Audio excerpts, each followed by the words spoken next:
juga dianiaya. Ya.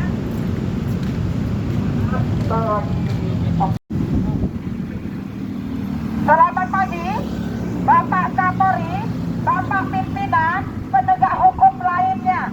Saya sudah mengatakan, sudah ada bukti laporan di sini, sudah 7 tahun menjalankan 8 tahun. Belum dapat kepastian hukum. Ini Ketua DPR, Komisi 3, Ibu Puan Maharani, DPR yang lainnya, Bapak Presiden, Bapak Kapolri, rakyat se-Indonesia, mahasiswa, payung hitam, dan yang lainnya LBH Media. Saya datang kembali. Tadi, tebing tinggi. Tadi saya di depan di markas besar Polri Jakarta Pusat. Sekarang saya di belakang, ya, di sektor pelayanan. Tetap saya menuntut kepastian hukum. Tegakkan seadil-adilnya, sejujur-jujurnya, ya. Saya sudah dijanji sama Pak Dadan akan diselesaikan kasus ini dan Kapolres. Terakhir Pak Iwan mengatakan akan ke TKP. Kita tungguin 2 kali, 3 kali ketemu, 3 kali beda bicara. Jangan ketemu saya kalau hati belum ada jalan jujur dengan adanya Tuhan. Jangan ketemu saya, ya. Ini bukan main-main. Saya sudah tidak nyaman, ya.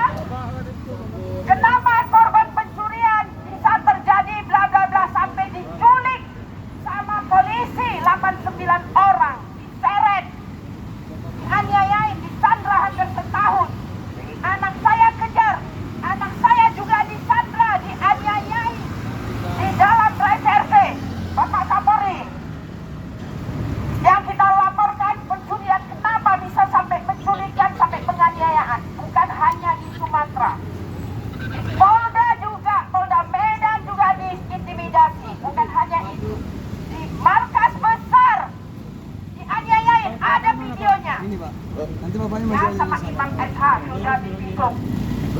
Dari Polsek tebing tinggi sampai ke Polres sampai markas besar ini.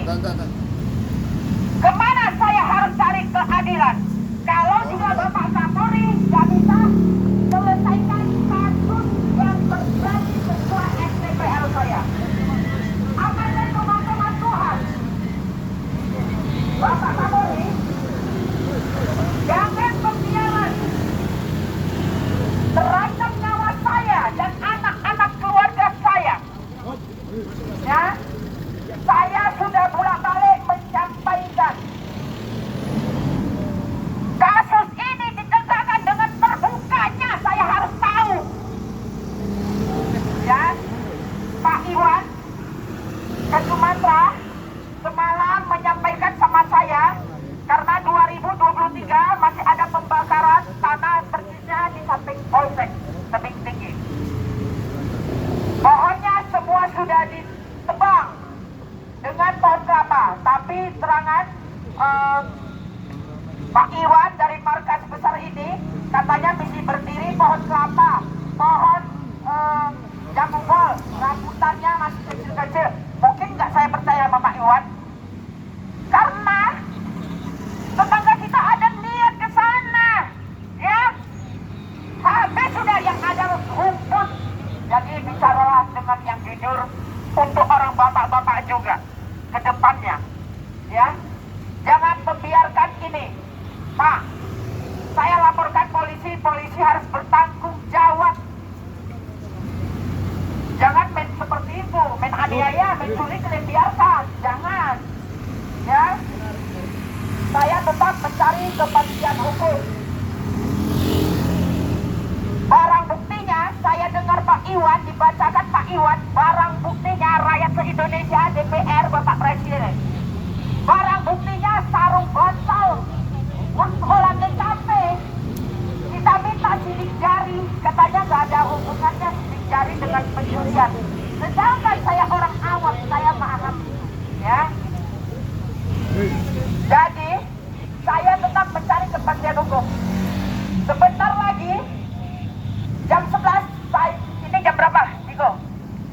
Jam 10:03. 10:03. Nanti jam 1 saya akan masuk kembali rakyat se-Indonesia. Tegakkan keadilan dengan transparan. Saya harus ikut menyaksikan karena kita ini sudah dijanjikan Pak Iwan ke Sumatera bongkar ini. Kita harus bongkar. Jadi jelas kenapa kalian takut dibongkar. Ini harus bongkar. Jadi biar jelas, baru bisa jujur. Kalau sudah kusut, mau jalankan seperti apapun tetap salah. Ya, tetap salah. Makanya negara kita ini negara hukum. Ya, yang kita lapor ke polisi. Sampai seperti ini saya sampai diculik. Barang buktinya sarung bantal. Apa yang ditanganin itu? Tebing tinggi. Ya, tarikan dan kawan-kawan. Nanti kalian ya, bongkar nih. Direktur kriminal, Pak Tama, bertanggungjawabkan ini ya. Rumah saya juga udah hancur ya, isi dalam rumah sudah pindah tempat. Ya, kita akan masuk kembali jam 1. Terima kasih semua bapak-bapak. Terima kasih, semoga diberi kesehatan, memurahkan rezekinya.